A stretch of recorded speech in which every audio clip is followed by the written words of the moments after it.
오늘은 9월 13일 수요일입니다.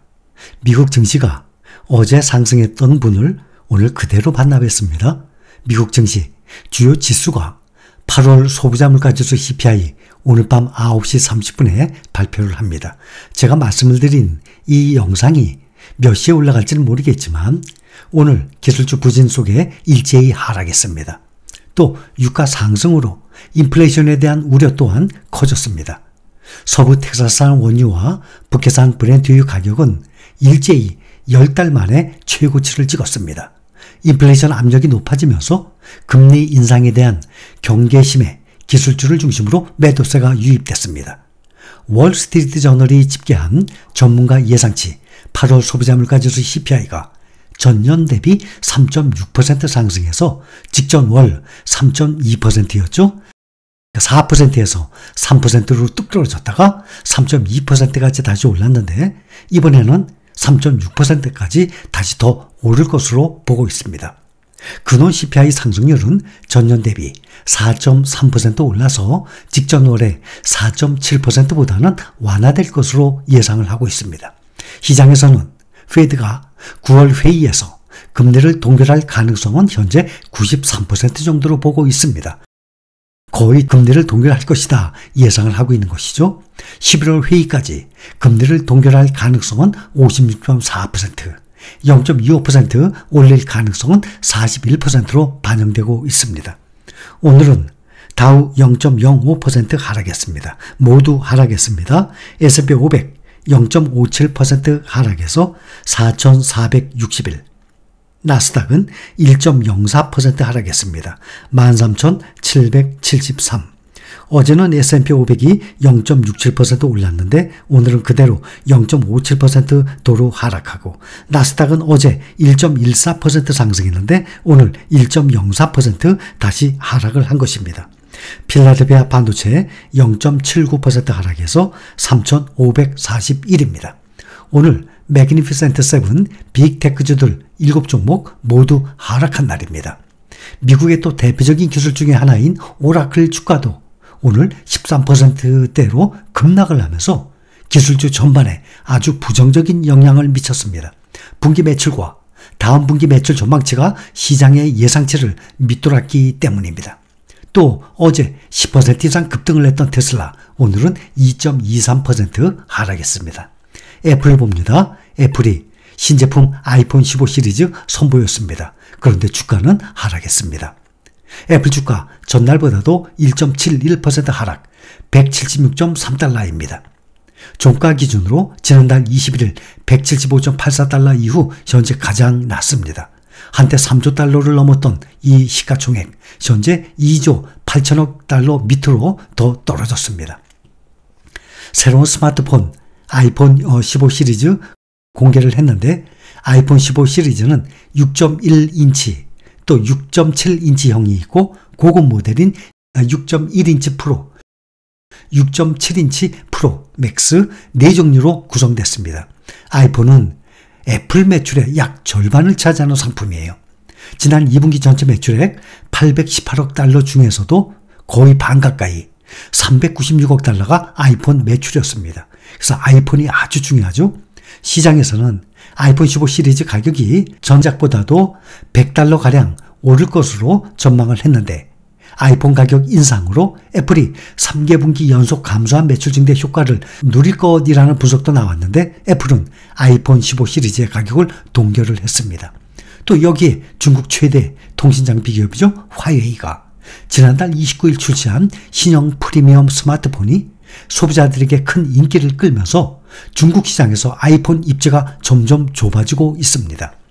화웨이가 내놓은 메이트 60 프로의 가격은 960달러부터 시작을 해서 아이폰 15 프로의 999달러보다도 저렴합니다.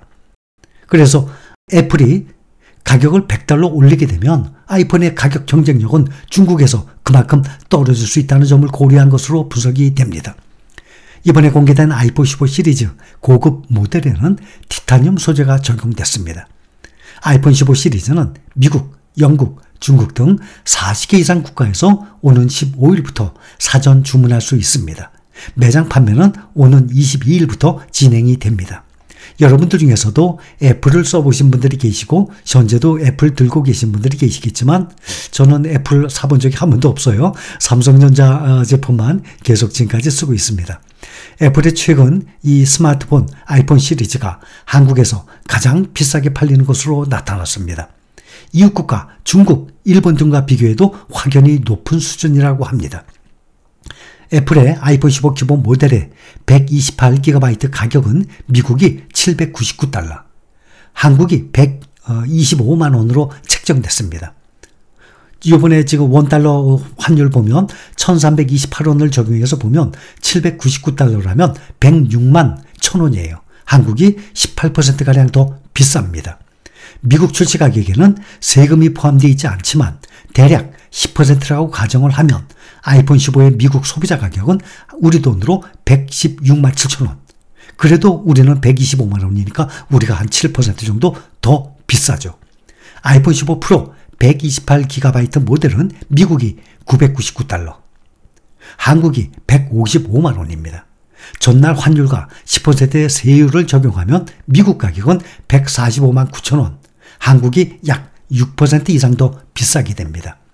아이폰 15 시리즈의 한국 가격은 한중일 중에서도 또 최고가예요. 일본의 아이폰 15 가격은 12만 4,800엔이에요. 한국보다 약 10만원 정도 낮아요.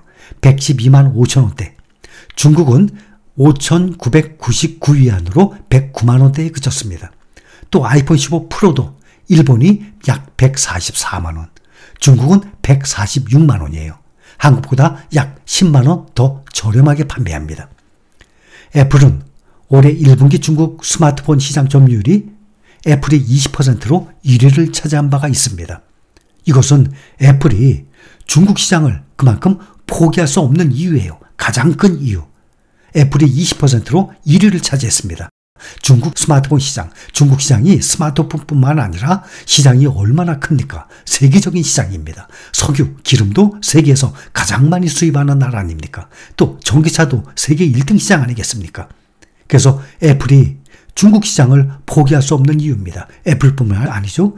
스타벅스도 그렇고 나이키도 그렇고 또 필라델피아 반도체 이 기업들도 다 마찬가지입니다. 문제는 중국의 이 규제가 애플뿐만 아니라 스마트폰 생태계 전반을 흔들고 있습니다. 특히 애플의 부품을 공급하는 국내 기업에도 영향을 끼칠 것으로 보입니다. 국내 업계 역시 긴장을 하고 있습니다. 뭐든지 어떤 제품이든지 스마트폰이나 무슨 가전제품이나 또 자동차도 마찬가지죠. 그 한 제품이 나오는 과정에 얼마나 많은 기업들이 다 협력을 해서 그 많은 부품들을 만들어내겠습니까? 우리나라의 기업들 중에서도 LG 이노텍의 경우 보면 전체 매출의 4분의 3, 75%를 애플에 의존하고 있어요. 아이폰 납품 물량이 많은 삼성 디스플레이 역시 매출에서 애플이 차지하는 비중이 반이에요. 50%에 이르는 것으로 추정이 됩니다. LG 이노텍은 75%, 4분의 3. 삼성 디스플레이는 반, 50%. LG 디스플레이도 애플 매출 비중이 30에서 40% 안팎인 것으로 전해지고 있습니다. 월스트리트 저널은 애플이 미중 전쟁에서 살아남지 못한다면 애플뿐만 아니라 어느 기업도 살아남지 못할 것이라는 분석을 내놓을 정도였습니다. 이것은 중국의 애플에 대한 규제가 쏘아올린 이 후폭풍이 거세다는 의미입니다. 국제유가 봅니다. 연중 최고치로 올라섰습니다. 10월 인도분 서부 텍사스산 원유 가격은 1.55달러, 1.78% 오른 배럴당 88.84달러의 거래를 마감했습니다. 오늘 종가는 지난해 11월 11일 이후 지금 최고치입니다.